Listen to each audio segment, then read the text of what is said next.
ষষ্ঠ উপজেলা পরিষদ নির্বাচনকে কেন্দ্র করে কুমারখালী পৌরসভার ৭, ৮, ৯ আওয়ামী লীগ কর্তৃক আয়োজিত আজকের এই নির্বাচনী পথসভার সম্মানিত সভাপতি ৮ নং ওয়ার্ড আওয়ামী লীগের সভাপতি নেওয়াজ ভাই মঞ্চে উপস্থিত হয়েছেন। কুমারখালী খোকসার গণমানুষের নেতা বীর মুক্তিযোদ্ধা জনতা আব্দুর রব সাহেবের সহধর্মিণী, যিনি বাসগ্রাম আলাউদ্দিন আহমেদ কলেজের সম্মানিত সভাপতি, আমাদের সকলের শ্রদ্ধেয় জান্নাতুন নাহার মঞ্চে উপস্থিত হয়েছেন। কুমারখালী উপজেলা আওয়ামী লীগের সংগ্রামী সাধারণ সম্পাদক আব্দুর রব সাহেবের কুমারখালী উপজেলার প্রতিনিধি জনাব শেখ আলতাফ মাহমুদ মঞ্চে উপস্থিত হয়েছেন। কুমারখালী পৌর আওয়ামী লীগের সংগ্রামী সভাপতি জনাব আব্দুর রাজ্জাক খান, থানা আওয়ামী লীগের প্রচার সম্পাদক বাবু সুভাষ কুমার দত্ত মঞ্চে উপস্থিত হয়েছেন। থানা আওয়ামী লীগের সাবেক দপ্তর সম্পাদক মিজানুর রহমান ভাই, থানা আওয়ামী লীগের সংগ্রামী সাংগঠনিক সম্পাদক এবং কুমারখালী পৌরসভার ৪ নং ওয়ার্ডের বারবার নির্বাচিত কাউন্সিলর জনাব ফরিক ইকবাল খান সহ থানা আওয়ামী লীগের নেতৃবৃন্দ, শ্রমিক লীগ, ছাত্র লীগের নেতৃবৃন্দ এবং বিভিন্ন ওয়ার্ড থেকে আগত পৌর আওয়ামী লীগের বিভিন্ন পর্যায়ের নেতৃবৃন্দ এবং এই ৭ নং ওয়ার্ডের সর্বস্তরের মানুষ সবাইকে জানাই আমার ব্যক্তিগত পক্ষ থেকে সংগ্রামী শুভেচ্ছা অভিনন্দন। যার বক্তব্য শোনার জন্য আপনারা দীর্ঘক্ষণ ধরে বসে আছেন, আমাদের সেই জান্নাতুন নাহার চাচির বক্তব্য শুনবেন। আমি সবাইকে অনুরোধ করব, আমরা অনেকেই দেখতে পাচ্ছি পিছনে বিক্ষিপ্ত ভাবে আপনারা এখানে সেখানে ঘুরছেন, আমাদের প্রধান অতিথির বক্তব্য শেষ না করে কেউ যেন মঞ্চ ছেড়ে এই স্থান ছেড়ে যাবেন না, এটা আমি অনুরোধ করছি। সংগ্রামী সাথী ও বন্ধুগণ, প্রথমে ধন্যবাদ জানাই ৭ই জানুয়ারির নির্বাচনে আপনারা যে সাহসিকতা দেখিয়েছেন, আপনারা যে ভোট যুদ্ধে অবতীর্ণ হয়েছিলেন। সবাই বলেছিল ভোট যুদ্ধ, আমি বিভিন্ন জায়গায় বলেছিলাম এটা ভোট যুদ্ধ নয়, এটা আমাদের জীবন যুদ্ধ। খোকসা কুমারখালীর মানুষ দীর্ঘ ৫ বছর অত্যাচার নির্যাতনের শিকার হয়ে এই জীবন যুদ্ধ অবতীর্ণ হয়ে আব্দুর রব সাহেবের নেতৃত্বে, জাহিদ হোসেন জাফরের নেতৃত্বে, আব্দুল মান্নান খানের নেতৃত্বে ভোট ব্যালটের মাধ্যমে, ব্যালট বিপ্লবের মাধ্যমে আপনারা জয় ছিনিয়ে এনেছিলেন। আপনাদেরকে ধন্যবাদ জানাই। পৌরসভার মানুষ আপনাদেরকে বলি, দীর্ঘদিন আপনারা অনেক জিম্মি দশার মধ্যে আছেন। এই পৌরসভায় ঐতিহ্যবাহী ৪০০ বছরের পুরাতন আমাদের এই তাঁতি সম্প্রদায়ের ভাইরা, আপনাদের নিশ্চয়ই জানা আছে আমাদের এই কাপুরিয়া বাজার কত ঐতিহ্যবাহী বাজার ছিল। সারা বাংলাদেশ থেকে বিভিন্ন ব্যবসায়ীরা আসতো আপনাদের এই বাজারে। আজকে সেই বাজারের বেহাল দশা। আমাদেরকে এই পশুহাটে অনেক বড় ব্যবসা বাণিজ্য হতো, সেই পশুহাট আজকে বিলীন হয়ে গেছে। কুমারখালীর পৌরসভার কথা বললে আমাদের দুঃখ লাগে। বাংলাদেশের মধ্যে অত্যন্ত প্রাচীন এই পৌরসভা, সেই পৌরসভার গৌরব ঐতিহ্য আজকে বিলীন হয়ে গেছে। আপনারা মান্নান খানের কথা বলেন, মান্নান খানের সমালোচনা করেন। মান্নান খান আওয়ামী পরিবারের সন্তান। মান্নান খানের পরিবার তিনজন মুক্তিযুদ্ধ ভাতা প্রাপ্ত। মান্নান খান ছাত্র জীবন থেকে ছাত্রলীগের রাজনীতি করেছে। কুষ্টিয়া কলেজে নির্বাচিত ক্রীড়া সম্পাদক, দীর্ঘ ১৭ বছর উনি থানা আওয়ামী লীগের সাধারণ সম্পাদকের দায়িত্ব পালন করেছে। অনেক দুর্দিনে অনেক নেতা হারিয়ে গিয়েছিল, মান্নান খান হারিয়ে যাননি। রাজপথে কোটি কয়েক নেতা নিয়ে এই আওয়ামী লীগের ঝান্ডা বহন করছে। আজকে এখানে অনেক প্রবীণ নেতৃবৃন্দ বসে আছেন। আপনারা জানেন মান্নান খান দীর্ঘ 23 বছর এই আওয়ামী লীগের দায়িত্ব পালন করছেন। মান্নান খান মানুষের ভূমি দখল করে না, মান্নান খান থানার দালালি করে না, মান্নান খান চাকরি দেওয়ার নামে কারোর টাকা লোপাট করে না। মান্নান খান আওয়ামী লীগের কথা বলে, মান্নান খান শেখ হাসিনার কথা বলে, মান্নান খান জনগণের কথা বলে। মান্নান খানের শক্তি আব্দুর রব সাহেবের শক্তি। আপনারা দেখেছেন খোকসা কুমারখালীতে আব্দুর রব সাহেবের উন্নয়ন। আজকে আব্দুর রব সাহেব সমস্ত জায়গায় একটি কথাই বলে, মান্নান খানের বিকল্প উপজেলা প্রার্থী চেয়ারম্যান কি আছে? মান্নান খানের বিকল্প কোনো প্রার্থী কি আছে? রব সাহেবের কথা সূত্র ধরে বলতে চাই, মান্নান খানের কোনো বিকল্প প্রার্থী নেই।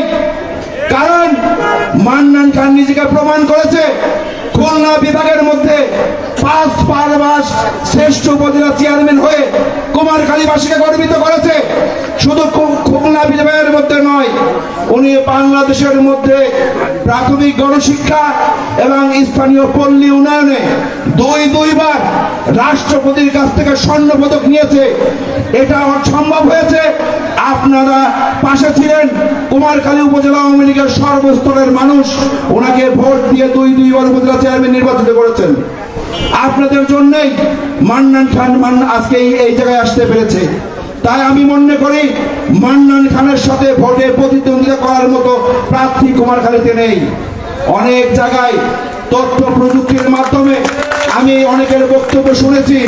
সেদিন আমাদের মেয়র সাহেবের বক্তব্য শুনলাম, উনি বলছেন আমরা বিগত জাতীয় নির্বাচনে উনি নাকি দেখেছেন বিগত সাবেক সংসদ সদস্য উনাকে নাকি কেউ চেনেন না।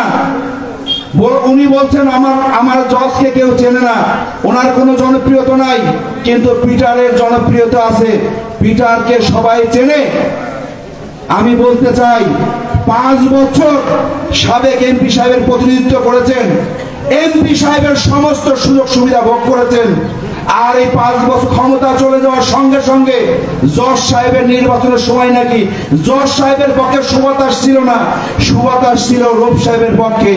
এখন নাকি সেই সুবাতাস পিটার সাহেবের পক্ষে। কুমারখালীবাসী জানে পিটার সাহেবের মা এমপি ছিলেন 5 বছর, কি করেছিলেন? জাতীয় পত্রিকার প্রথম পাতায় ছবি সহ নিউজ হয়েছিল এমপি পুত্রের কাণ্ড। আমরা ভুলে যাইনি, কুমারখালীবাসী ভুলে যায়নি কি করেছিলেন 5 বছর। নিয়োগ বাণিজ্য থেকে শুরু করে ইউনোকে লাঞ্ছিত করেছিলেন নিয়োগ নিয়ে, সমস্ত কথা আমাদের মনে আছে। শত শত মানুষ এখনো চাকরির টাকা পায়। আমরা জানি, কুমারখালীবাসী জানে কোন পরিবার কেমন। আমি সে কথা আর বলবো না। আমি বলতে চাই কুমারখালী মানুষ যদি নিরাপদে থাকতে চান, কুমারখালী মানুষ যদি সুখে দুঃখে থাকতে চায়, সমস্ত সন্ত্রাসীদের এখান থেকে বঞ্চিত করে সমস্ত দুর্নীতি উপড়ে ফেলে যদি উন্নয়নের ধারায় ফিরে আসতে চান, রব সাহেবের হাতকে যদি শক্তিশালী করতে চান, মান্নান খানের কোনো বিকল্প নাই। মান্নান খানকে উপজেলা চেয়ারম্যান করতে হবে। এই কারণেই আজকে দীর্ঘদিন পরে কুমারখালী উপজেলা আওয়ামী লীগের সব থেকে পরীক্ষিত এবং ত্যাগী নেতা বীর মুক্তিযোদ্ধা জাহিদ হোসেন জাফর, আব্দুল মান্নান খান এবং আব্দুর রব আজকে তারা এক কাতারে একত্রিত হয়েছে, আজকে এক পতাকার নিচে এসেছে। কেন তারা এসেছে? তাদের স্বপ্ন জাতীয় সংসদ নয়, উপজেলা থেকে শুরু করে আগামীতে পৌরসভা, ইউনিয়নে সমস্ত জায়গায় এই সব সন্ত্রাসীদের, ভূমিদস্যুদের পরাজিত করে সৎ এবং যোগ্য মানুষকে প্রতিষ্ঠিত করবে, এই আশাবাদ আমাদের সকলের। তাই আমি আপনাদের কাছে অনুরোধ করব, আপনাদের মনের বিবেকের কাছে প্রশ্ন করবেন কাকে দ্বারা কুমারখালীর মানুষ নিরাপদ, কে নেতৃত্ব দিলে কুমারখালীর উন্নয়ন হবে। বিগত দিনের কর্মকাণ্ড বিশ্লেষণ করে ভোট আপনাদের পবিত্র আমানত, সেই আমানত কোনো হুমকি ধামকি, কোনো টাকার কাছে পরাজিত না হয়ে এবারের নির্বাচন অত্যন্ত সুষ্ঠু সুন্দর পরিবেশে হবে।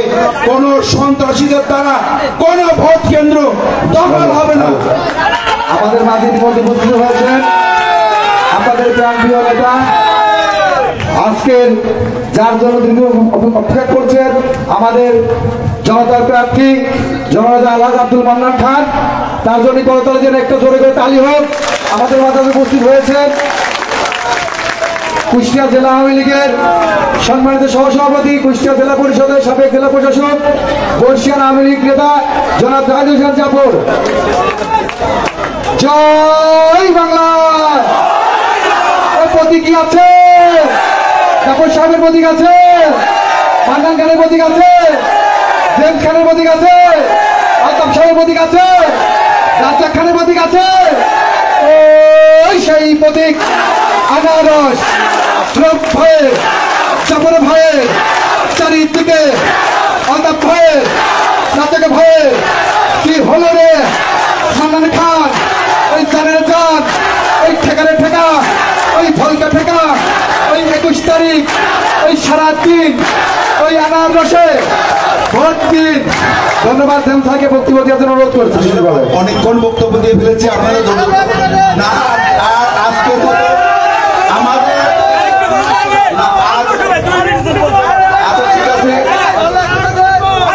অনেক অনেক ধন্যবাদ, অনেক ধন্যবাদ। আমাদের নেতৃবৃন্দ চলে এসেছে। বাকি বক্তব্য আমি আবার অনুরোধ করলাম, এই অঞ্চলের মানুষ দীর্ঘদিন ধরে, আপনারা অত্যন্ত অবহেলিত মানুষ। 7 নম্বরের ওয়ার্ডে এই বর্ষার সময় পানির মধ্যে ডুবে থাকে 7 নম্বরের মানুষ, অনেক অবহেলিত মানুষ। আমি বলছি, আমাদের এমপি সাহেবের স্বপ্ন কুমারখালী পৌরসভাকে আধুনিক পৌরসভা, মডেল পৌরসভা বিনির্মাণ করবে। তাই বলতে চাই যে এই পতাকার ঝান্ডা আব্দুর রব সাহেবের হাতে, সেই পতাকা তলে জাহিদ হোসেন জাফর, আব্দুল মান্নান খানের নেতৃত্ব, সেই নেতৃত্ব পথভ্রষ্ট হবে না, সেই নেতৃত্ব মানুষের জমি দখল করবে না, সেই নেতৃত্ব থানার দালালি করবে না, সেই নেতৃত্ব চাকরি দেওয়ার নামে মানুষের টাকা লুণ্ঠন করবে না, সেই নেতৃত্ব উন্নয়নের কথা বলবে, মানুষের কথা বলবে। সকলের সুস্বাস্থ্য কামনা করে আজকের এই 21 তারিখের 21শে মে নির্বাচনে সবাই দলমত নির্বিশেষে মান্নান খানের পক্ষে, আনারসের পক্ষে ভোট যুদ্ধ অবতীর্ণ হয়ে ব্যালটের মাধ্যমে প্রমাণ করে দেবেন, এই আশাবাদ ব্যক্ত করে সকলের সুস্বাস্থ্য কামনা করে শেষ করছি। জয় বাংলা, জয় বঙ্গবন্ধু।